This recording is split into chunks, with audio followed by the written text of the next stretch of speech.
जो जन्मा है वो मरेगा ही, चाहे मनुष्य हो, देव हो, पशु पक्षी हो या कोई भी प्राणी हो। लेकिन सवाल ये है कि जो मरा है वो क्या फिर से जन्म लेगा? क्या पुनर्जन्म होता है? क्या आत्मा होती है? क्या आत्मा दोबारा जन्म लेती है? कुछ धर्मों की मान्यता है कि पुनर्जन्म होता है, आत्मा नया शरीर धारण करती है। लेकिन इसके विपरीत कुछ धर्म इस बात को मानते ही नहीं हैं कि आत्मा होती है या पुनर्जन्म भी होता है। तो विज्ञान इस पर क्या कहता है? इन्हीं सब विषयों को लेकर के ये डॉक्यूमेंट्री हम बना रहे हैं, जिसमें इन सभी बातों का निराकरण करने का प्रयास किया गया है। पुनर्जन्म एक ऐसा विषय जो सदियों से मनुष्य के लिए कौतूहल का विषय रहा है। पुनर्जन्म का अर्थ है कि आत्मा जन्म एवं मृत्यु के निरंतर पुनरावर्तन की प्रक्रिया से गुजरती हुई अपने पुराने शरीर को छोड़कर नया शरीर धारण करती है।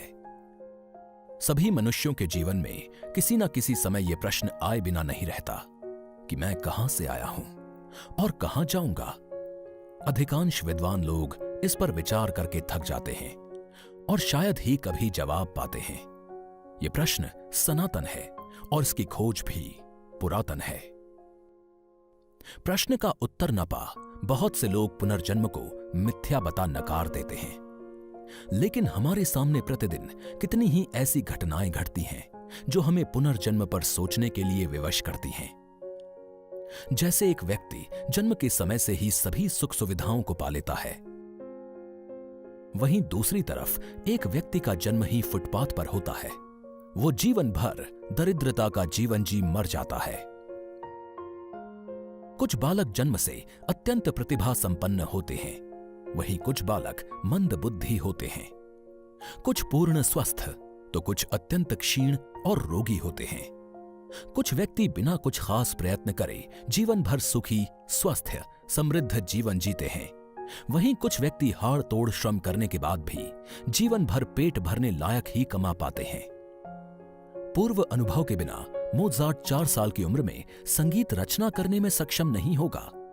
वैज्ञानिक गिब्स केवल 3 साल के थे जब उन्होंने अपने पिता की गणितीय त्रुटियों को ठीक किया।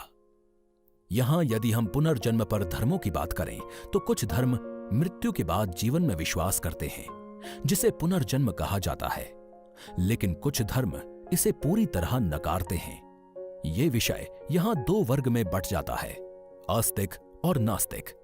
नास्तिक का कहना है पृथ्वी आदि पंचभूत तत्वों के मिल जाने से उत्पन्न शक्ति से शरीर जन्म लेता है और इन 5 तत्वों का विघटन ही मृत्यु है।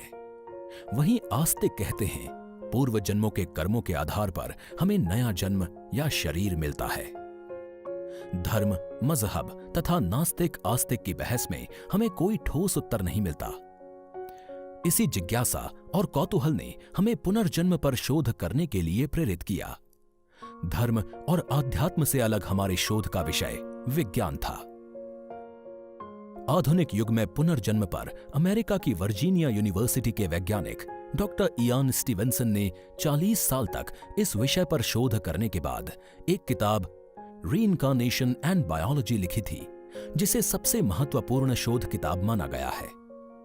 डॉक्टर इयान स्टीवेंसन ने पहली बार वैज्ञानिक शोधों और प्रयोगों के दौरान पाया कि शरीर न रहने पर भी जीवन का अस्तित्व बना रहता है।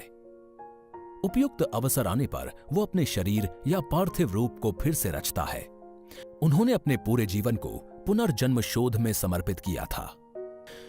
उन्हीं की टीम द्वारा किए गए प्रयोग और अनुसंधानों को स्पिरिट साइंस एंड मेटाफिजिक्स में संजोते हुए लिखा है कि पुनर्जन्म काल्पनिक नहीं है, उसकी संभावना निश्चित सी है। इयान स्टीवेंसन ने दुनिया भर के बच्चों के 3000 मामलों की जांच की, जो पिछले जन्मों को याद करते हुए पाए गए। 40 वर्षों की लंबी अवधि में बड़े पैमाने पर इयान ने अनेक देशों की यात्रा की। विख्यात मनोचिकित्सक और मायामी स्थित माउंट सिनाई मेडिकल सेंटर के मनोचिकित्सा विभाग के हेड ब्रायन वाइस पुनर्जन्म पर बिल्कुल विश्वास नहीं करते थे।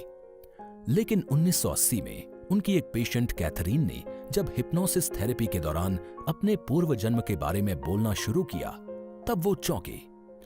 कैथरीन के अनुभवों से उन्हें स्पष्ट रूप से विश्वास करना पड़ा कि पूर्व जन्म होता है। इसके बाद उन्होंने पुनर्जन्म पर निरंतर शोध किया। आज वो पास्ट लाइफ रिग्रेशन थेरेपी के द्वारा 4000 से ज्यादा पेशेंट्स को ठीक कर चुके हैं। भारत में भी बेंगलुरु स्थित स्पिरिचुअल साइंस रिसर्च फाउंडेशन ने पुनर्जन्म पर बहुत शोध किया है और माना है कि पुनर्जन्म होता है। शोध में 800 लोगों को पुनर्जन्म की स्मृतियों में ले जाया गया। शोध के दौरान वैज्ञानिकों ने इस बात को माना कि मरने के बाद इंसान का पुनर्जन्म होता है। वहीं अभी तक के शोध के मुताबिक अगर 100 लोगों की मौत होती है तो उनमें से करीब 85 लोग तुरंत मतलब 35 से 44 हफ्ते में जन्म ले लेते हैं। वहीं 15% लोगों में से 11% लोगों को 1 से 3 साल के भीतर नया जन्म मिल जाता है। लेकिन 4% आत्माओं को पुनर्जन्म के लिए बहुत लंबी प्रतीक्षा भी करनी पड़ जाती है। ये प्रतीक्षा 400 से 1000 वर्ष या कई हजार वर्ष की हो सकती है। सूरदास, तुलसीदास जैसे संत महात्माओं को पुनर्जन्म लेने के लिए रुकना पड़ता है, क्योंकि उन्हें जन्म लेने के लिए उच्च कोटि का परिवेश और माता पिता चाहिए होते हैं। वहीं हिटलर, तैमूर, औरंगजेब जैसे क्रूर लोगों को भी जन्म लेने के लिए लंबी प्रतीक्षा करनी पड़ती है, क्योंकि उन्हें निकृष्ट और दुष्ट प्रवृत्ति के माता पिता और परिवेश चाहिए होता है। जिस प्रकार ऊर्जा नष्ट नहीं होती, उसी प्रकार चेतना भी नष्ट नहीं होती। वैज्ञानिक दृष्टि से चेतना को ऊर्जा की शुद्धतम स्थिति कहा जा सकता है।